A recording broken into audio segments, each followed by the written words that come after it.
Good afternoon. Thanks for coming. My name is Dick Walsh. I'm a labor lawyer. And myself and Paul Davenport, my partner, are Jimmy Patsos' attorneys. Now, Jimmy, as most of you know, has been out of town for this week, and we've been sending him these newspaper articles that have been appearing. And he wasn't supposed to come back till Monday, but he decided to come back because he wants to address some of the issues in those articles and to give you another side of the story, because there is another side of this story. So I'm going to let Jim come up. He's going to read a statement to you, and then he's going to answer some questions.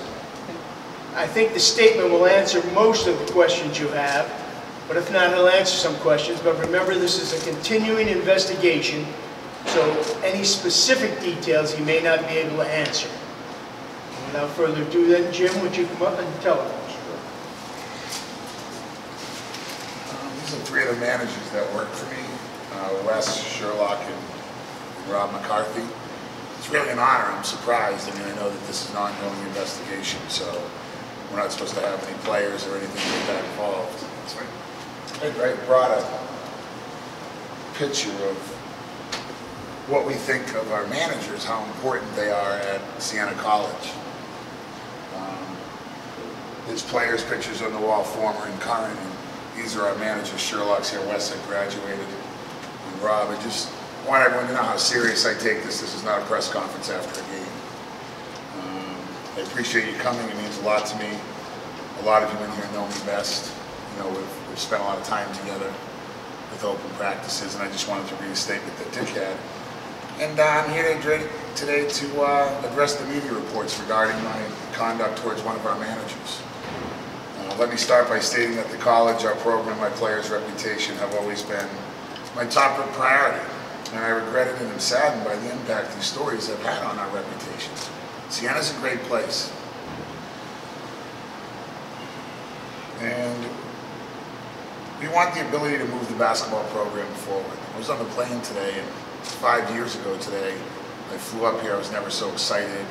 What a great program, a storied, historical, first-class program. So I wanted to come back and answer this because of this, and although there's an ongoing investigation which is yet to be concluded, and although I have complied with the college's request not to speak to anyone about the specific allegations against me, due to inaccuracies in these reports, I felt I needed to come back and address them. I was here Wednesday night, I left, and I just came back today.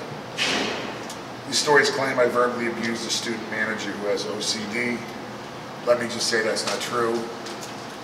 I never taunted, harassed, or abused this young man, nor did my coaches or players create a hostile environment for him. We didn't know he had OCD. He informed me of this right when he got here. He was adamant that he wanted to be treated the same as anyone else.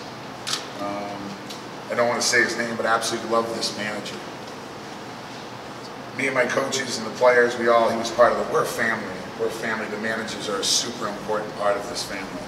As the players, the staff, the trainers, coaches. Managers have a special place. I have 5 managers in the division we're coaching right now. And this manager was given the same assignments and performed the same tasks as all my other managers. This also went toward an inclusion in the banter and teasing that always occurs between players, coaches, managers, and staff. I absolutely love this guy and thought he did a great job for us. I have great respect for the work all our managers do for the team and appreciate the effort they put into this job. And if I ever became aware that anybody was, any member or player,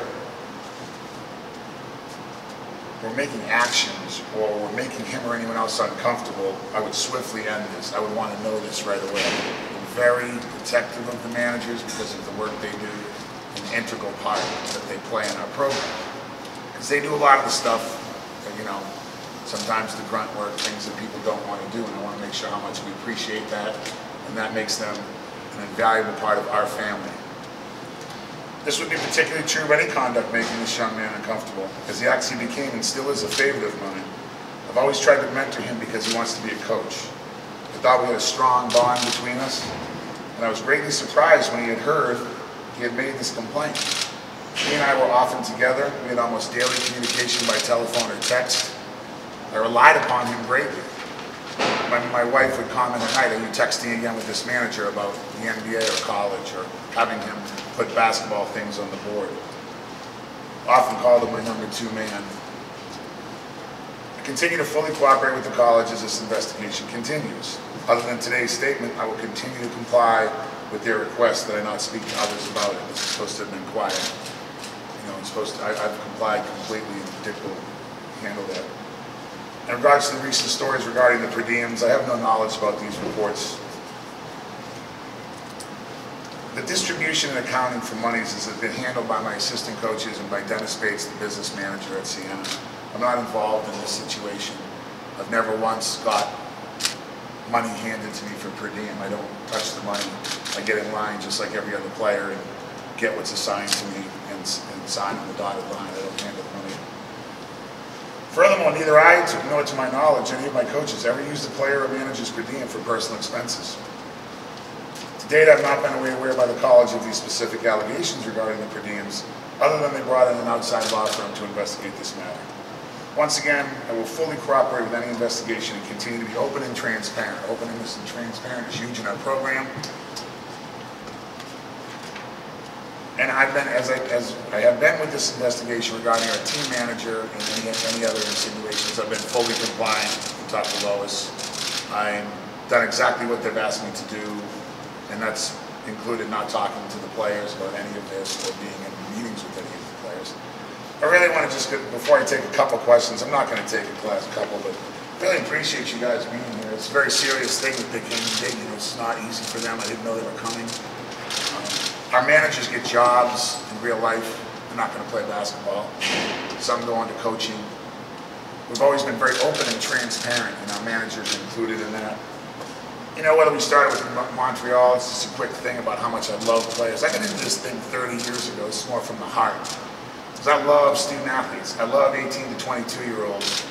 Jack Brown, who coached at Colgate, saved my life when I was a coach at Catholic University. A player at Catholic University. He's a fantastic man. He got me to be a teacher, a high school teacher and a coach.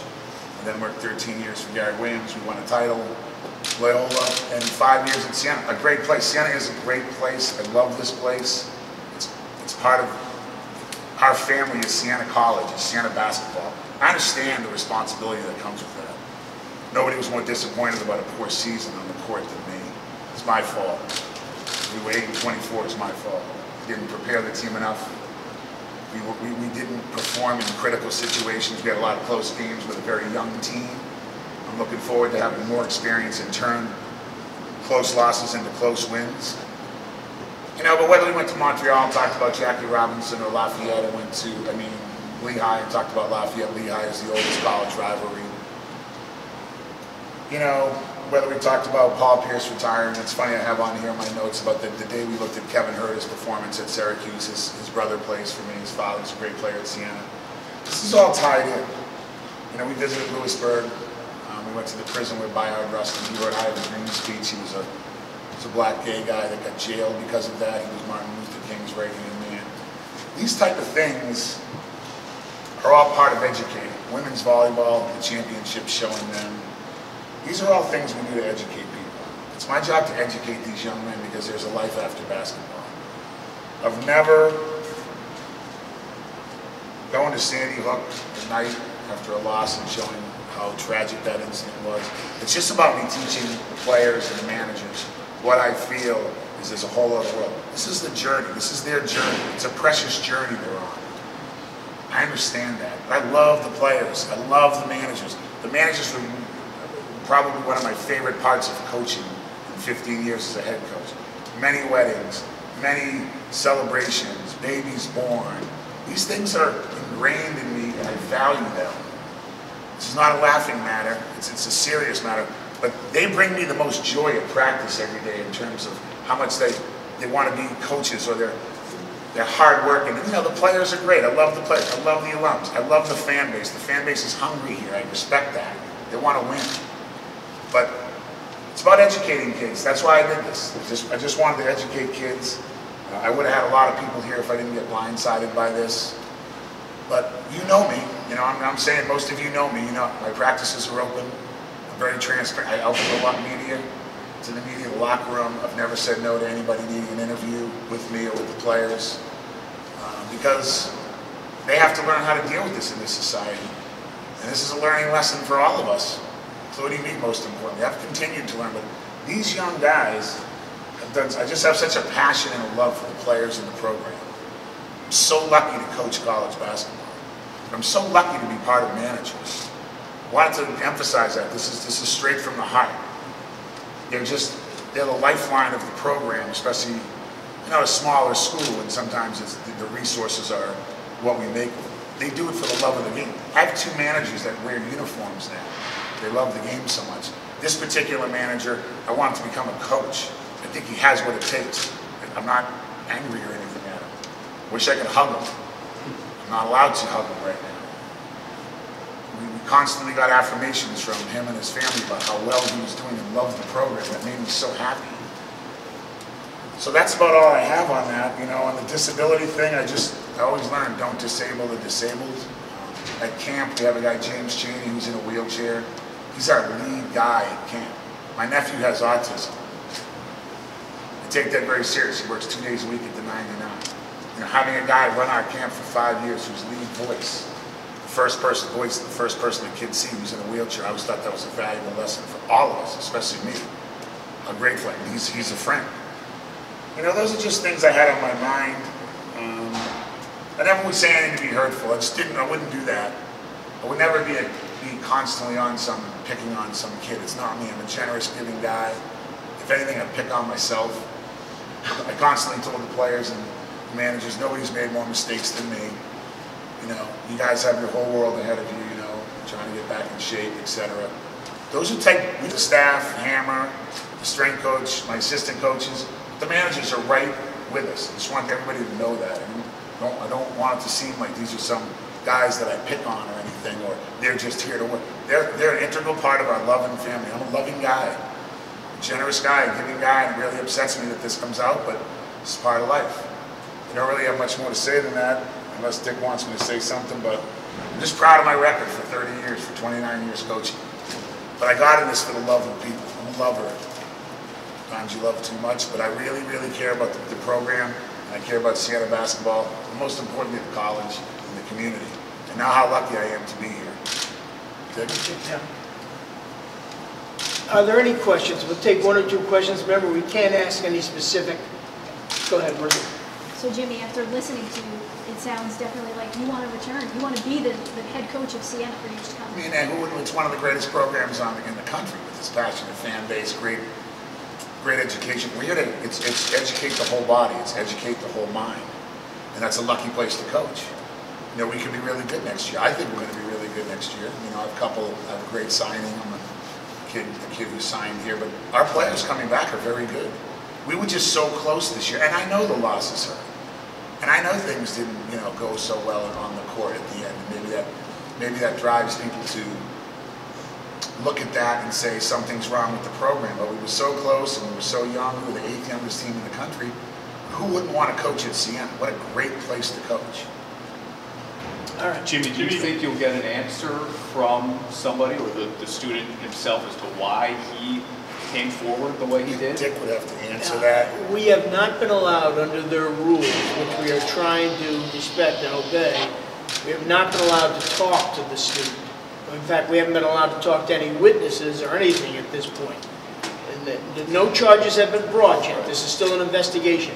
We have not, as part of their rules, which we're trying to respect with difficulty, we have not talked to anybody, any witnesses, or to that person yet. So what happens next? We are ready to start basketball. Well, that's what hopefully will happen next. But they've got to go forward to see if there are going to be charges brought or not. If they are, we are going to defend against them. We are ready to go forward with basketball. Jimmy, you've been 24 and 8 this year. Are we here today? You know, I can't answer that question because if this, you know, infringing on anyone's rights for me is not okay. You know, we had a conversation whether it was just basketball or as student athletes or as young black men. Me too. All these things are discussed. I'm very, very open, and I don't want to put it on single A's, but he's there at our practice every day. Oppression of any kind is wrong. I live in DuPont Circle and in Mount Vernon, in Baltimore. These are very open areas. We went to New Hope, Pennsylvania. My message is oppression of any kind is not okay.